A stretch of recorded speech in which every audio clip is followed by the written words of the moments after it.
Hello, I'm glad to see all of you who are interested in history and reenactment. My name is Daniel, and today we will collect knowledge about the field gear of the Red Army during the Second World War.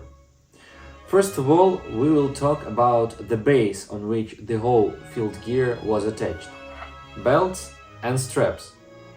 Further, we will talk about field bottles and holsters for them.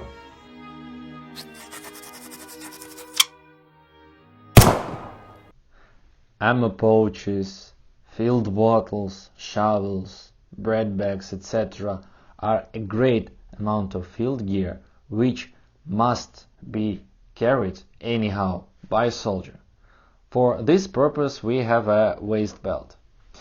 The main waist belts in the Red Army were single-pin belts made of canvas or leather. Leather belt had very usual and familiar for every man structure.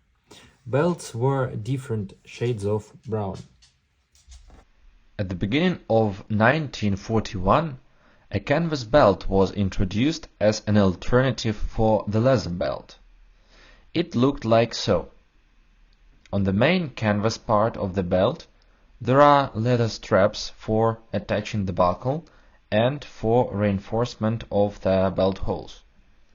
Such belt was much cheaper in production because of the material. However, it was less durable than the leather one. Wherein all belts for weapons, radio and other military property were canvas. Moreover, Red Army used American-type belts, which it got by Lend-Lease. It differed from the Soviet one by size and brass buckle. The American pin was in the center of the buckle, while the Soviet one was on the side of the buckle. One more belt which is worth mentioning is the belt with stamped brass buckle.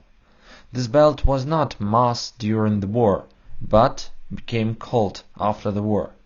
Belts with such buckles were heirs of the Tsarist belts. This belt was introduced in 1935 for privates and NCOs.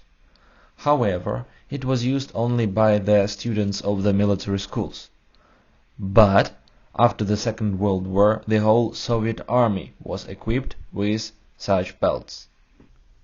In case when all ammo pouches and bags were filled, there was a tension on the belt and waist of a soldier.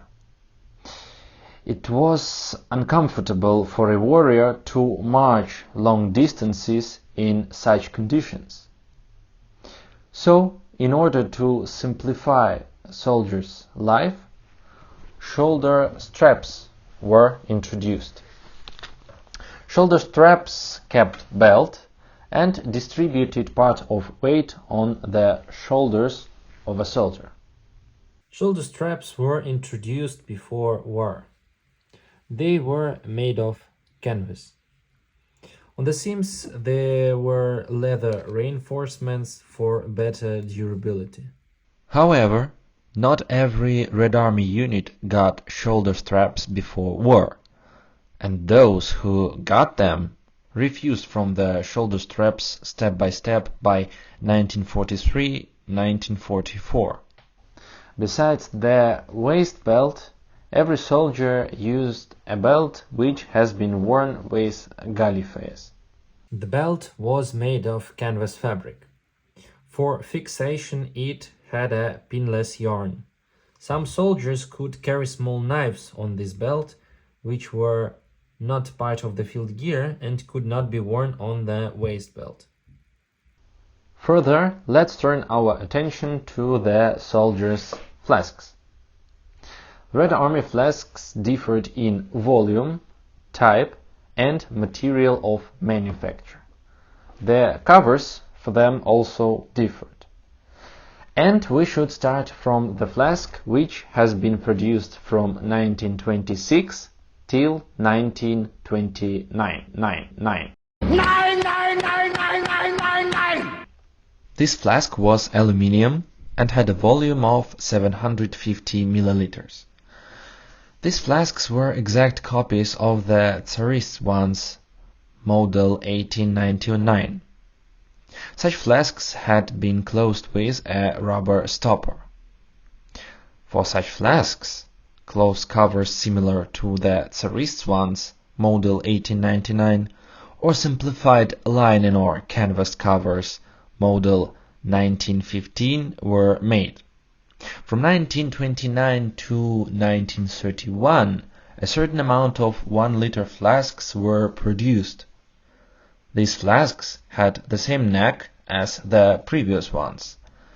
The cover for this flask had the same appearance as the simplified covers model 1915. The only thing was that they were a little larger and had an adjustable shoulder strap. In 1931, flasks with a new neck and a different type of closer were developed. The plug was also made of aluminium and had 5-turn thread. A threaded sleeve was inserted onto the neck of the flask, which was then rolled. However, in the same year 1931, a flask was developed with the new type of plug, but with the volume of 750 milliliters. This flask had to wait till 1937, when it was put into mass production. Nevertheless, this flask became one of the most popular during the Second World War, and it has been used by the Soviet Army with several modifications. These flasks have been produced by the Leningrad plant Red Vyborgets. Over time, this flask received some changes. From 1937 to 1940, the flask looked like this. After the Finnish War, flasks began to be painted green, because previously unpainted flasks had sparkled in the sun and unmasked the soldiers. In 1941, the chain hanger became stamped rather than bent from wire, as before. Also, you can notice that the pre-war flasks have a slightly better shape than wartime samples. In 1948, this flask was modified. It received a thicker thread of 3 turns, and in this form it served until the end of the USSR and is also still used in some countries. I often notice a mistake among the Red Army reenactors. People often use post-war Soviet flasks instead of the right ones. This is wrong and unhistorical. To get the right impression, a reenactor must either buy an original flask or find a reparations flask, which has been produced in Germany according to the Soviet design in 1946 and 1947. For these flasks, covers were different. Since 1937, similar covers with a spring hook have been produced. There were also slightly larger options for liter flasks. These covers were made from diagonal fabric for tunics or clothes. In case of lack of supplies, such a simplified cover could be produced. Since 1941, a new type of cover has been used. It was made from canvas and cotton fabric. The structure of the case made it possible to quickly remove and attach the flask to the waist belt. In addition, such cases were easier and cheaper to produce. Covers of this type also served until the very end of the USSR. This case also had a simplified appearance, which was produced in conditions of shortage of raw materials. They have been produced since 1941. You should be careful what type of aluminum flask you use. For reenactment of 1937, 38 and 39, the flask must be unpainted with wire fastening for the chain. For the 40s, the flask must be or should be painted. For reenacting of mobilized volunteers, partisans or militia, any type of earlier flasks can be used, even the Tsarist ones. Also with covers. For the first half of the war, it is necessary to use the early cover model 37, while for the second half, the cover model 41 predominates. In addition to aluminium flasks, glass flasks have also been produced.